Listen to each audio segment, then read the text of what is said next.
We're here today in the magnificent Sparl State Forest to announce funding for Cook's Run Restoration Project. This project will significantly improve the water quality in Cook's Run, in Camp Run, and Rock Run here within the park, particular Cook's Run, which you can hear flowing over here to the left. Cook's Run is home water. That's my go-to stream. I live within walking distance of the Yellow Breeches. When I have a spare afternoon, I come and fish Cook's Run. My stream went bad. It was polluted with AMD. So I started a letter writing campaign.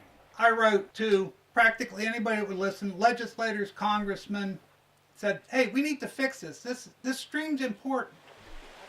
I got one response. That was from a gentleman here in Renova by the name of Snaky Snodgrass. Snaky said, never give up. And we didn't. The acid mine drainage began to degrade these streams immediately when mining began back in 1976. But after 40 years, we're finally reaching that point where all three of the streams are going to be able to achieve their designated uses, high quality cold water fisheries.